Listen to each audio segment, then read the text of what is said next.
Axoplasmic flow, or axoplasmic transportation, which is more correct. You may not have come across this term apart from in these courses.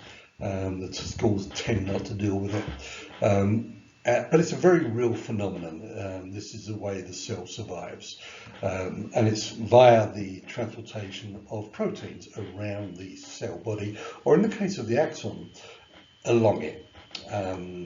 These being elongated cells. These are also the longest cells in the body, possibly the longest cells anywhere. They're immense. They measure feet long sometimes. And transportation is particularly difficult here and requires a bit more organisation than it does in normal cells. And this is what this discussion is about, what's transported, how it's transported, and how that transportation can be compromised and the effects of that compromise. So the proteins that are being distributed around the cell are, as I say, catabolites. These go towards the central nervous system. These are the waste products. Structural elements, mitochondria, tubules, and odds and filaments. Some of this stuff is what actually transports the proteins. These are in filaments running along the axon. Golgi secretions. The Golgi apparatus basically produces and organises fluid secretions, which includes hormones, mucus, and so on. But it also includes, in this case, neurotransmitter substances for the synapse and the trophic nutrients that reach the end organ. If you think about it, this is about the only way you can nourish these end organs. Blood flow doesn't do it. Blood flow gives them oxygen, but not nutrients. And this is how they get the majority of their nutrients. It's through axoplasmic flow. Okay, so the proteins flow, and it's done through microtubules. It actually has channels through the core of the nerve that it can travel through. This is the non-impulse based conduction of the nerve. It's a continuous flow produced by pressure at either end. And the flow rates vary. I really don't understand how the flow rates vary, but they do. And it's anything from 2 to 400 millimeters a day. Now, if your metric intelligence is a little bit low because you don't use it, 400 millimeters a day is about 16 inches, a little less than 16 inches a day. So if you, for the length of your arm, which is probably going to be twice that maybe, in 2 days you will travel from the neck to the fingertips, roughly, for fast flow rates. Slow road flows, 2 millimeters is 0.2 of a centimetre, and I really don't want to do that calculation. But it's not a lot. So these things travel very slowly. The stuff that travels fast is stuff that really does have to travel fast. So replacement proteins for neurotransmitters and so on, the stuff that can go slowly on a continuous basis, so where you're not using it up at a non-uniform rate as you would do in a synapse, can travel more slowly. So these are the trophic nutrients for the most part. It flows in both directions, as I say. The replacement proteins, neurotransmitter substances, and so on, basically the Golgi secretions flow away from the spinal cord, while the metabolites flow towards it to be either recycled or eliminated. The metabolites travel up towards the spinal curve, and these are travelling at fast rates. When a nerve impulse jumps over a synapse, it does so by the release of neurotransmitter substances, so these carry the message from one side to the other. Most of those neurotransmitter substances are resorbed and reused, but some are lost, and these have to be replaced. And this is done by the fast antigrade flow. The flow has to be fast, as I said earlier, because it's sort of a non-uniform using of the material. So it can't be a steady flow, it's got to be much faster so it can make up stuff. What's interesting is they've seen this on surgery. If you have a disc herniation and it's compressing the nerve root or the spinal nerve, then you get swelling on either side of that, of the disc. once you relieve the pressure off the nerve, that swelling goes down, and that is the neurotransmitter substances. Now, or at least, sorry, the axoplasmic substances, not necessarily just the neurotransmitter, the axoplasmic substances. So this has been observed in vitro. Our perspective on this is when this is interrupted, then you'll see fatigable weakness occurring because the synaptic vesicles and synaptic synapses, the synapse itself, the transmitter substances there, can't be replaced fast enough if you're doing prolonged or repeated contractions. So we see this when we examine a patient's fatigable weakness, and my feeling is this is probably why we see fatigable weakness with radiculopathy. And the two are obviously bound up together. If you have a disc herniation, it's causing a radiculopathy, you're going to lose axoplasmic transportation flow. On the other hand, you can lose axoplasmic flow without any of the other signs of a radiculopathy. So much more minor compression or compromise can cause a loss of axoplasmic flow, where you will pick up weakness, not necessarily in a radicular distribution. This can hit anywhere along that nerve fibre, and it can hit at multiple sites. So it can be a multiple crush syndrome, or it can be a radiculopathy, or it can be a peripheral nerve neuropathy, or it can be a distal nerve neuropathy. So it's variable as to how this is going to show up. But as far as fast flow dysfunction and compromise are concerned, it shows up as fatigable weakness. Generally speaking, no other neurological signs, otherwise you're going to cause it a radiculopathy and get over it. No sensory loss, no reflex changes, no tone changes, just this isolated fatigable weakness in the distribution of the distal part of the nerve that is compromised. If the compromise is occurring at the spinal nerve, you'll see it segmentally distributed. If it's not, it'll be distributed differently. Okay, so slow antigrade flow. Two flow rates, not that this makes much difference to our practice at all, but it's there, so you might as well talk about it. The very slow one is about contraction in the actual axon. So neurofilaments, microtubules, and so on. The second one is a bit faster, and this is the one that is probably more pertinent to us, and this is the loss of trophic nutrients when this is compromised. So this is how the end organs get their nutrition,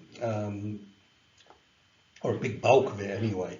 And what you'll see when this is interrupted is structural failure of those end organs. So it can lead to degenerative muscle ruptures, tendon ruptures, degeneration of the joints, and so on. So this is entirely critical to the health of the end tissues that is being innervated by this compromised nerve. And finally, fast retrograde. This is stuff going out of the periphery towards the spinal cord. A little slower than the synaptic transmitter substances, but still fairly fast. This takes all of the garbage from the periphery out to the cord, where it can be recycled or eliminated. And this also includes toxins, neurotoxins, viruses, and so on. So you can understand that if this is interrupted, then there could be damage done to the nerve and to the end organs. So it'd be a nice thing to get this working as well. We'll talk a bit later on about how you can recognize that antigrade, retrograde, fast and slow can be recognized from your clinical exam. We've already mentioned strength testing. And we'll put this all together probably in a chart. So how do you get compromise? Well, as I say, apparently it takes much less problem to interrupt this protein flow than it does to interrupt the electrical flow along the periphery of the nerve. And much smaller amounts of compression can cause this. But in addition to compression, you can kink it, traction it, there can be scarring adhesions. It doesn't take an awful lot to interrupt this, and it doesn't take a lot to recover it neither, if only a minor compression is occurring. So we'll look at the clinical implications from it from an examination perspective, and what you can do about it if you happen to find it. Okay, so we'll continue. Well, from a trophic malnutrition perspective, you get structural problems. The thing breaks down. You get degeneration resulting in possibly muscle tearing, tendinopathies, degeneration of joint surfaces. Pretty much all of these tissues may undergo degeneration, and that may lead to pain. In fact, this is one of the areas where you really want to look. If you're finding degenerative muscle tearing, this is definitely one of the things you want to look for as to a cause. Synaptic failure is going to give you fatigable weakness, and it can be very grossly fatigably weak, but it recovers quickly, very quickly. As I say, with this, there's no other neurological signs or symptoms seen. This may also be the major mechanism behind double crush syndrome, which will lead to weakness, and in a more extreme form can give you paresthesias and possibly sensory loss, in which case we're now looking at it being a neuropathy. But this may well, the weakness caused by AXT alone can give you this fatigable weakness. In that case, the weakness will almost certainly be seen distal to the last crush point. So you may have a crush point in the spinal cord, in the spinal nerve or nerve root that isn't enough by itself to cause a problem. Then another one, say at the elbow, that is. Carpal tunnel syndrome may be multiple crush, just showing up at beyond the wrist simply because that's its final crush point. So all of these are effects of compromise, and you really do need to look for these things. Otherwise, if you just take a conventional look at carpal tunnel syndrome, for example, you're likely to miss an awful lot unless you do something to stress all of them. And this is where some of these dynamic tests come in quite useful, because you can actually stretch the whole nerve and you may produce symptoms where doing Phelan's test, for example, may not produce symptoms. It may need to take everything into consideration along that nerve route. Here are 3 examples of how AXT compromise can contribute and even cause symptoms that bring the patient into us. So we can have somebody complaining of neck problems, for example, and what you find is there's weakness of, say, elbow extension and possibly wrist extension. So you'll think this is a C6 radiculopathy, or possibly a C6, C7 segmental facilitation. It's worth looking in the thoracic spine, high in the thoracic spine, but in the thoracic spine. And what can happen here is something like T3 can sublux into flexion, require the segments above it to sit a little bit more into extension to keep the eyes and head level. And they can do this normally. However, if there's another problem in the neck, say at C6, C5, then the rest of the neck can't compensate it. So it means that these levels above it, C7 in particular, has to overcompensate. And this can bring overextension, so it closes down on a foramen that may already be pre-stenotic. So it closes that foramen enough to interrupt fast axoplasmic flow, which causes the weakness. You manipulate the upper thoracic problem, retest the muscle, and you will most often find that the strength recovers. We was talking about how you know whether there's a slow flow problem with trophic malnutrition, and the fact is you can't know that. There is no test for that, except it's a completely reasonable argument that if fast flow is interrupted, so is slow flow. So, and if fast flow is recovered, then so is slow flow. So you do this by inference rather than direct observation. You can get the same thing happening with double crush syndromes causing carpal tunnel syndrome. I can have something here in the nerve root, one of the nerve roots that supplies the ulnar nerve, the median nerve, interrupted, and then I get the problem again, say at the elbow, or at the shoulder.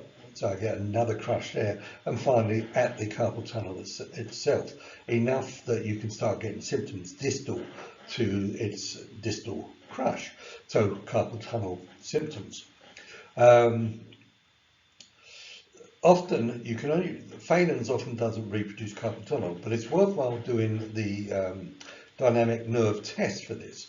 So the median nerve test, I haven't got enough room to do it here, but you do the median nerve dynamic tissue tension test, and then do Phelan's and see what happens. So sometimes you have to stretch the entire nerve out to get these local signs. Also, Tinel's may not show up until you stretch the whole nerve out. So you know you've got a number of areas that you have to deal with, not just the wrist. And the same thing applies to tennis elbow.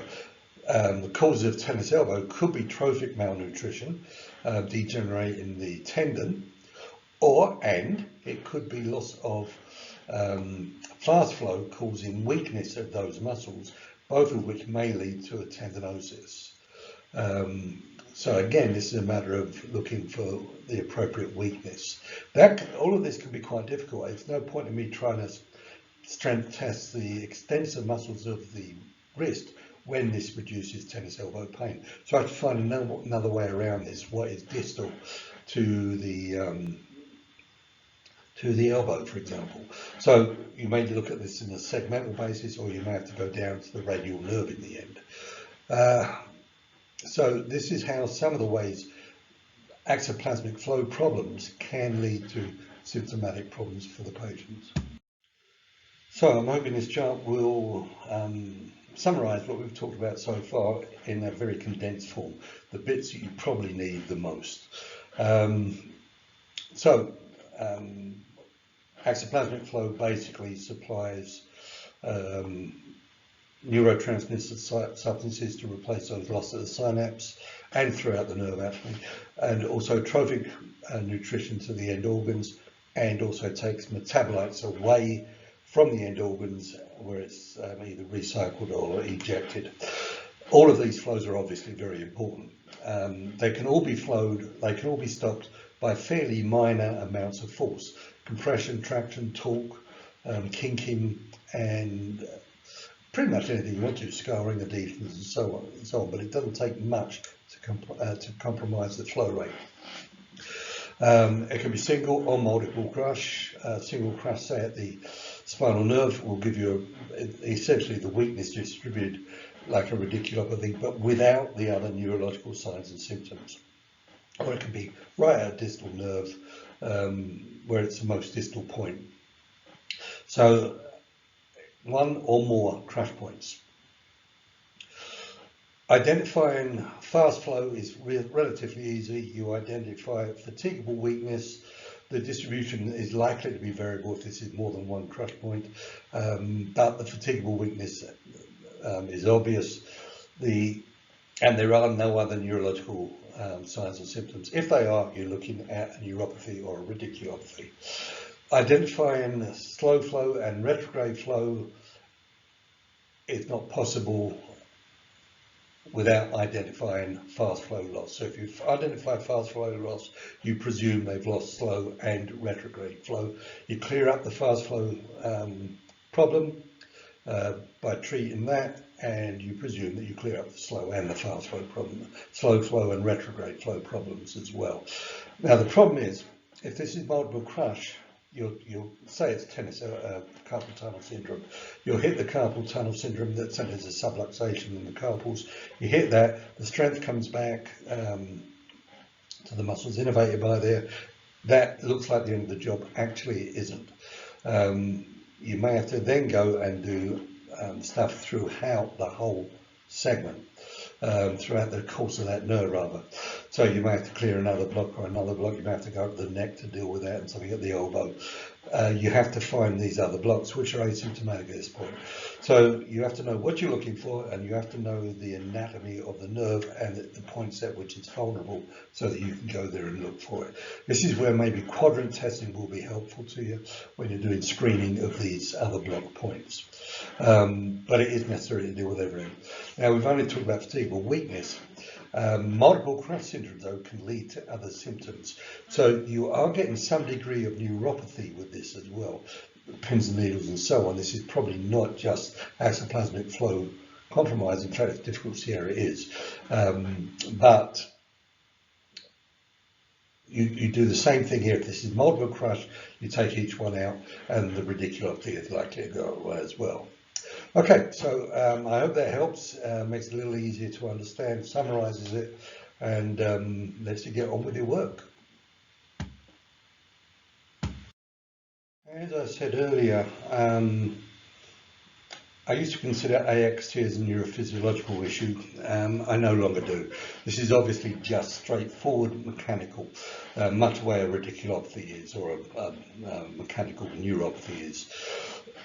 It's a mechanical block of the nerve that interrupts flow along the nerve, and actually in this case inside the nerve. So I don't see how it's any different. There's no good reason to classify this as a neurophysiological condition.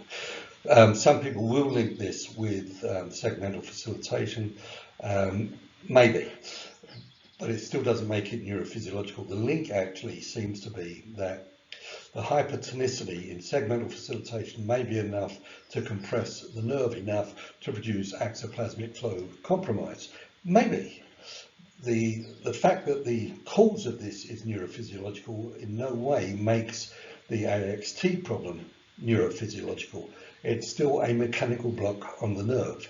So I don't see this as being a neurophysiological issue, and I don't see any reason why it should be classified as such. In fact, if we classify it as neurological, it's actually easier to deal with the classification on all of these etiologies in a more sensible way than if it is neurophysiological. Anyway, hope it helps. You'll get more on this, of course, as we go through, and I'll talk to you soon. Take care, everybody. Bye-bye.